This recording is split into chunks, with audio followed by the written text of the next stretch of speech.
First of all, I would like to just say thank you to all the people who showed up tonight from Abilene, big country. And I don't know if the camera's rolling or not, but man, I just want to say thank you to everyone who came tonight. Tremendous crowd, and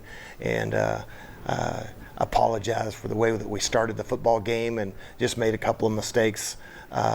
And you know, again, it was kind of the same thing that we faced last week on offense. I mean, having trouble running the football and extending ourselves on third down. I think we were 3 for 9 in the first half, so that was big. And you know, felt really good about stopping the run. Then we get hit on a reverse right there. And I told our team at halftime that, look, if we'll stop them, okay, we got to shut them out in the second half. We're going to score 3 times on offense and we'll win the game. And if we'd have done that, we'd have won the game 21-20. So we didn't do the things that it took to win the game. Hats off to Idaho. They're very, very sound and physical on defense. I thought we wore them down there in the second half and finally started playing with some tempo and rhythm. But at the end of the day, we just came up short. And man, we're going to put it to bed tomorrow and get ready to move forward to Utah Tech. A big fumble to end the game for Nava. Have you had the opportunity to talk to him after the game? Not yet. I mean, you know, those guys, he knows that, yeah, that's just one play. I mean, we shouldn't have been in that situation at the end of the day. You know, we put ourselves there, I felt like. But I love the grit of this football team. We're never out of the fight. I mean, we've been down 10-0 last week at Northern Colorado. We were down tonight. We were down at Tech 15-0, 22-7, 32-21. So, and we've never stopped, and we've come back from every one of those deficits. And tonight was no different. So it's really. Yeah, I'm not going to sit there and he's just trying to make a play, and you know, there's a lot of other things that kind of put us in that position to begin with. The momentum kind of shifted after that Tyson Williams batted ball in the end zone on their fourth down. What did you like from him, and then just the team's response? Yeah, he's everything that you should be to be an ACU football player. I mean, he's a man of character. I mean, he's a great student. He is highly competitive and just undersized a little bit, but at the end of the day, he's a little fighter, and I love everything about him. You know, I would compare him to, he's kind of our new version of Anthony Egbo. Little bit, maybe, I hate to say this, I'll probably offend Anthony, but he's probably a little bit more athletic than Anthony, and comes from a great high school football program, and he's a winner.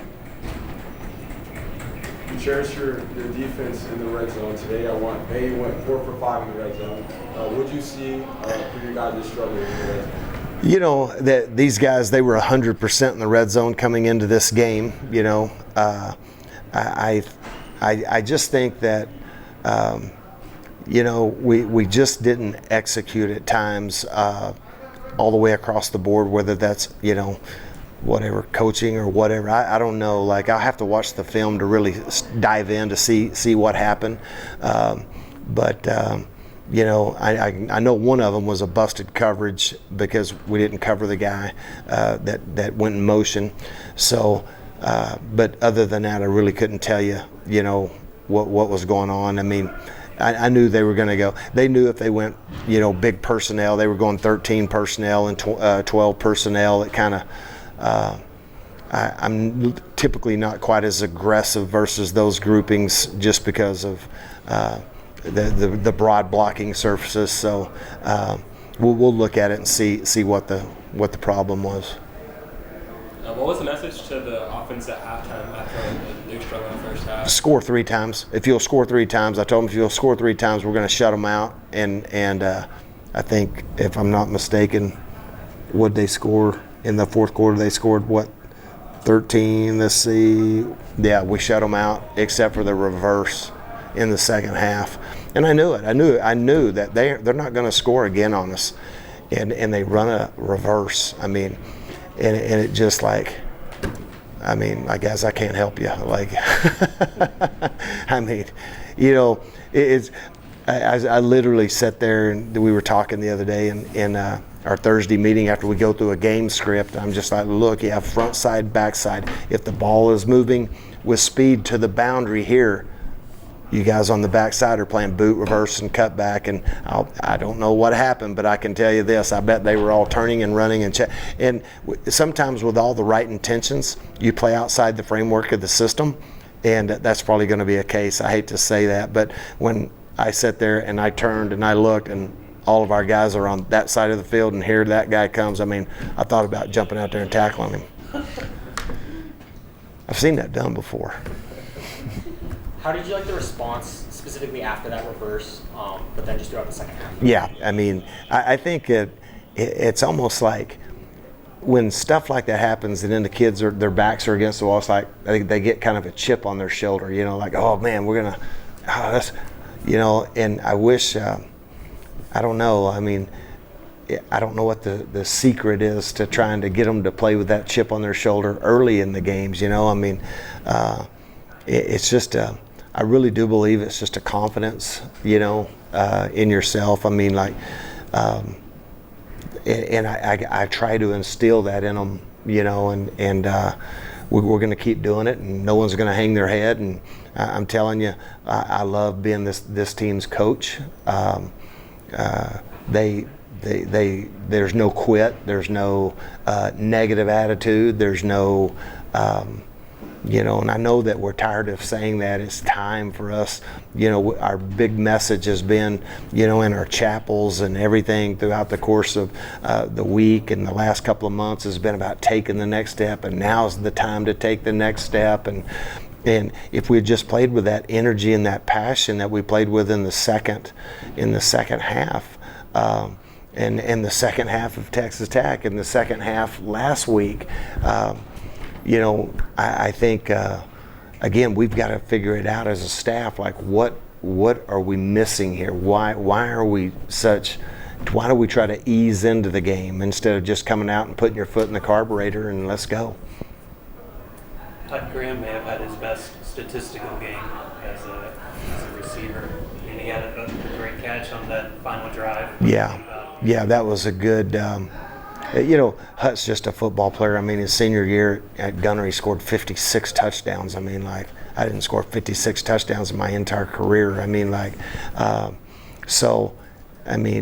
he's a great football player and a great kid, and just another one of those guys that's dependable and, it needs to play a role on this football team just because, he's a tough competitor and love everything that he's made of.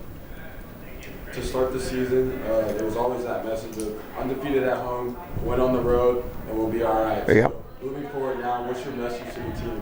Let's go 4-1 at home, right? Like, and if we'll do that, guess what? We're going to be in great shape. I mean, if we can go, what do we got left? Three more home games, I guess. 3 more home games will be 4-1. I think that will be, I don't know, something like 12-4 in my 3 years here, so that's okay. I mean, we just gotta, but we need to do that because we got.